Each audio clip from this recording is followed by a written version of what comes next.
Good evening, everyone. Welcome. It is Wednesday Word time. It's a pleasure to be joining you on tonight to bring to you our Wednesday Word. We're going to dive right into it. We'll be coming from Job, the 23rd chapter and the 10th verse, and it reads, "But he knows the way that I take. When he has tested me, I will come forth as gold."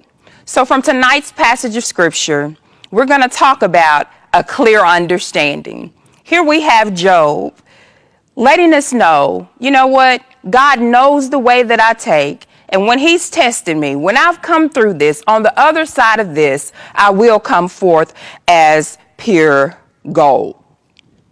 Here we have Job, a righteous man, a man that is upright before the Lord. You know, he shunned evil. But Job is a man that went through a lot. When we think about his story, we hear it in the song, Job was sick so long, fish fell from his bone, wife, cattle, and everything he had was gone. We know that Job went through an extenuous period of tragedy in his life. But here he is in a situation to where he's kind of shaking himself. And he says, but he knows the way that I take. And when he has tested me, I shall come forth as pure gold. So we're going to talk about a clear understanding. So there are three things that I want to leave us that we need to understand, or that will help us or be beneficial to us in our journey, in our walk with Christ, in understanding. The first thing that we need to understand is to understand that God knows. That's right, God knows. At the beginning of the scripture, and I can't reiterate it enough, it just warms my soul, Job points out the fact, but he knows the way that I take. God always knows, but he knows the way that I take. The but lets us know that there was a conversation before Job came to this realization that he knows. There was something that was going on in Job's psyche before he came to the realization, but he knows. What was going on with Job? If you look back in the previous parts of this particular passage, Job was bitter in his complaint. He was looking around. He was like, his hand is heavy on me. He's heavy on me, and I'm going through all of this in spite of the fact that I'm crying out, in spite of the fact that I'm praying. Where is God? He says, I looked to my left and I couldn't find him. I looked to my right and I perceived him not. Where is God? Lord, where are you? I can't feel you in my situation. I can't feel, those tingles that I get that make me want to lift my hands. I'm in a place right now and I'm looking for you and I'm searching all over for you and I can't find you. Have we ever found ourselves at a place in life to where there's so much going on and we're wondering, God, where are you? Does it feel like, hey, my complaint is bitter? I know you hear my prayers, or I'm wondering if you're hearing my prayers. Where are you? But Job had to shake himself. He came to the realization before he was complaining, but then he comes to the but he knows. He has to say, wait a minute. I have to realize God knows. He knows the way that I take. He knows the path that I'm on. Although it's not comfortable, although I don't like it, although it doesn't feel good, God knows. So he had to turn his attention from his situation to the God of his situation. He had to shift his focus from what was going on in his life to the God that controls everything that's going on. He had to shift his focus from complaining and bitterness and doubt to God. Let me put my focus and my trust back in the fact that I know that you know, and not allow my feelings or my emotions to consume me. Psalms 27:23 says this: the steps of a good man are ordered by the Lord, and he delights in his ways. It doesn't matter where I'm stepping right now. It's ordered by God. I may be stepping in a furnace, but it's ordered by God. I may be walking through a valley, but understand that it is ordered by God, and God knows exactly where you are, and he's with you right in the midst of it. Which brings me to our social media quote for tonight. It's much more than feeling God, it's knowing. It's much more than feeling God, it's knowing. What do you mean by that, Shawanna? It's much more than the tinglies that we feel. It's knowing that God is there in spite of what I feel. It's knowing that God is there in spite of whether I feel him being there or not. God is not a feeling. God is a knowing. He's the omnipotent. He's the all-powerful. He's the all-knowing God. And he is right there with you. He's right there with us in the midst of tragedy, in the midst of trial, in the midst of things that we don't quite understand. Job had to shake himself, and he came to the realization and the understanding that regardless of what my situation is, regardless of whether I feel God or not, I know that he's with me, and I know that he knows. The second thing that we must understand is that tests will come. Job not only points out that God knows, but he also lets us know that we will be tested. But he knows the way that I take. And when he has tested me, testing. I don't know about y'all, but a test is not something that I really looked forward to in school. It's not something I was like, yes, we're taking a test today. Who wants to go through testing? Who wants to have to sit and endure testing?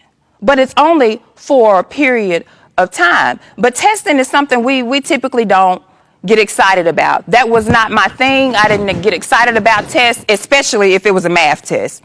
Especially if it was that subject that I was struggling in. And the crazy thing is, when we were in school, we didn't just have tests in one subject. We had tests in multiple subjects: science, English, reading. We had PE tests. There was tests in every subject. But just like it is in school, so it is in life. We don't have tests in just one subject in life or one aspect of our lives. There are multiple areas that we can be tested in our lives, such as in our relationships, in our finances, with our patience. Lord, help me, because sometimes you have those moments to where it seems like everything and everybody is getting on your last nerves. Your patience is being tested. There are times to where God will allow things to cross our paths, or the enemy will bring somebody across our path that tests our attitude, because we want to clap back, but that's not the Christian thing to do. So we're trying to reel ourselves in, but we're tested in those areas. He has to test us sometimes with our tongue, with our speech, what we say, how we speak of ourselves, how we speak of others, and what we're speaking into our lives. And we're tested at times in our faith. We will all be tested. Jesus himself let us know that it wasn't going to be just this peachy creamy journey, that we wouldn't have any trials or that we wouldn't have any situations that we have to face. How do I know? Because in John 16:33, he says, I have told you these things so that you'll have peace in me. Because in this world, you're going to have trouble. There are things that are going to test you. There are things that are going to try you. There are people that are going to test you. There are people that are going to try you. There are situations that are going to push you almost to the edge.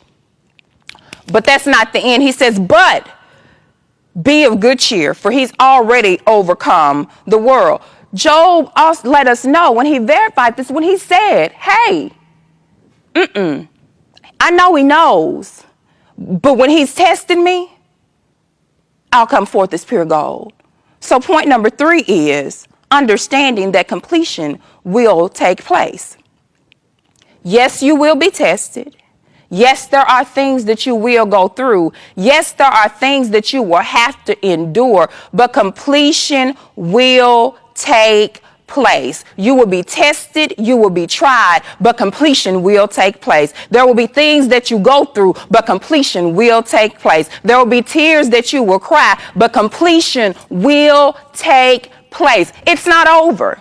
It's not the end of the story. It's not the end of the journey. Completion will take place. When you're in the fire, it's hard to see the end results. When you're going through the situation, it's hard to see the finished product. When you're mixing the cake and you got all the ingredients, so you're putting it all together, you don't see the finished product with the icing. You have to understand there's a process that goes on through that. And with that, the cake is mixed. You put all the ingredients in it. You take it and you put it in the long pan or the round pans or however you're going to do it. And then you have to put it in the oven for another 30 to 45 minutes, depending on what type of cake you're cooking and what pan you are using. And I'm saying all that to say everyone's process may look different because we're not all the same. However, understand in the end, completion will take place, but you can't come out of the oven half baked. You can't come out of the situation half done. You have to endure the process, knowing that completion will take place and God doesn't do anything half-baked. Philippians 1:6 says this, I am convinced and confident of this very thing, that he who has begun a good work in me will continue to perfect and complete it until the day of Jesus Christ's return. He will continue to perfect and complete it. It's not in vain. It's not void. It's a process, but completion will take place. So we have to understand God knows everything we face. God knows everything that we're going through. He knows everything that we will go through. He knows what you're encountering now, and he knows what's up the road. Just know that he knows and he's with you. The second thing is understanding that test will come. When your test comes, that's not the time to bow out. That's not the time to just back down. That's not the time to crumble. That is the time to put into use and activate all that God has put into you, the words that he has given you, the words that you have heard on Sunday mornings and Wednesday night. Tests will come, but you have everything that you need to complete and pass the test. And more than that, God is with you to walk you through the test. And finally, completion will take place. The end of a test will come. Just endure the process. Having a clear understanding that God is with you, that God knows that tests will come, but that completion will also take place. Be blessed on tonight with our Wednesday word.